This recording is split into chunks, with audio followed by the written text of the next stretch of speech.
Welcome to the highlights of historic Findlay tour. My name is Miss Povenmire, and this tour is brought to you by the book A History of Frontier Findlay, written by Mabel Vance and redone in 1998. We're standing along the shores of the mighty Blanchard River.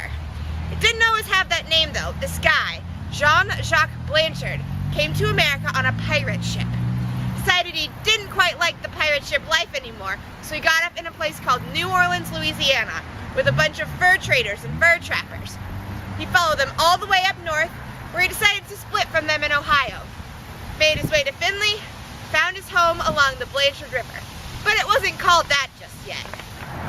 15 miles away from here, it was raining on that very day back in history, and there was a lot of mud.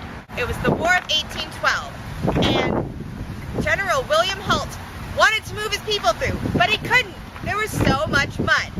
So he sent Colonel James Findlay and a bunch of his men to go on ahead and build a fort.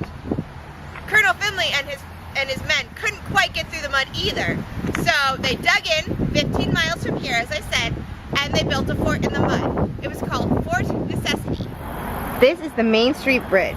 This is the site of the log fort that Colonel Findlay and his men built when they reached their destination. It had 12 huts inside so people could sleep in them, and a large open space for practicing military drills.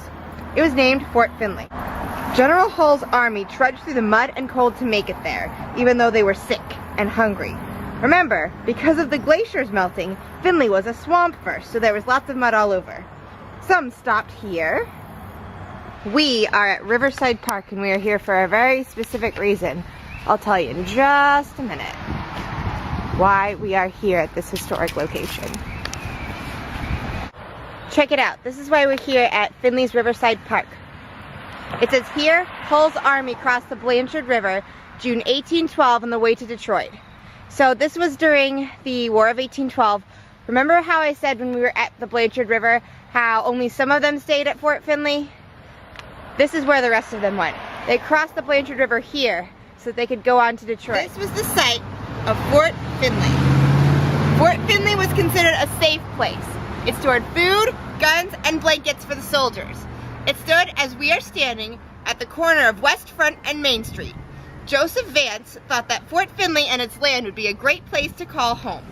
Along with L. Nathan Corey and Wilson Vance, Joseph bought the land. Wilson's job was to map it out and sell pieces of the land for people who wanted to settle there. This land is now called Findlay, Ohio.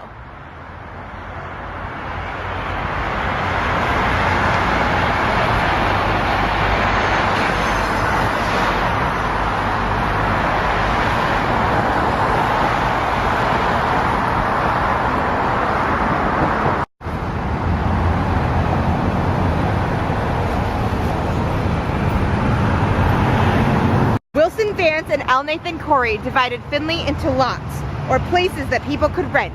They marked the streets like this, and almost all of the streets have their exact same names today. The street closest to the river was called Front Street. The street farthest south was once called Back Street.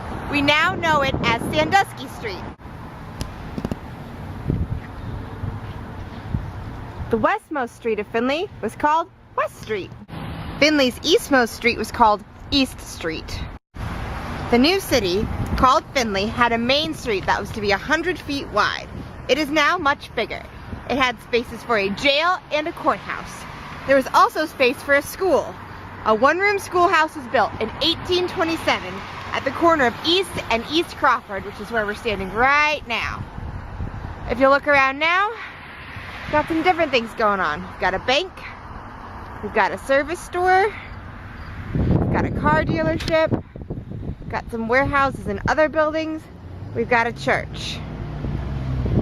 One of the most famous parts of Findlay is the Old Mill Stream. Before kids had to go to school, they had to work on their farms every day.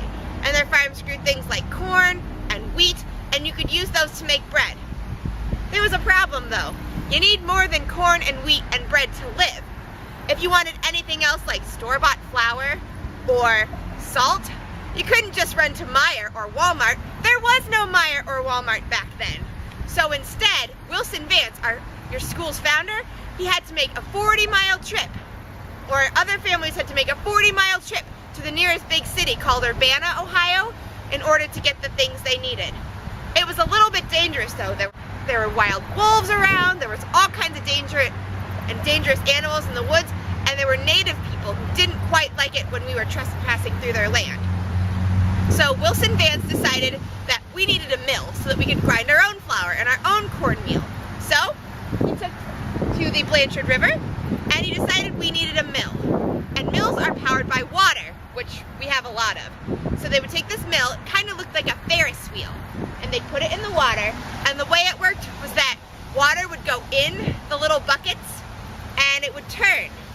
And when it turned, it would grind the corn or the wheat into flour or cornmeal. And it was quite a place to be because everyone needed this, so everyone would be at the mill. Couple problems though. When the water dried up in summer or when the water froze over in winter, you couldn't quite do anything. So they would have to resort to grinding at home or making that 40-mile trek. But thanks to Wilson Vance and his idea to grab a mill for our city, we now have the Old Mill Stream.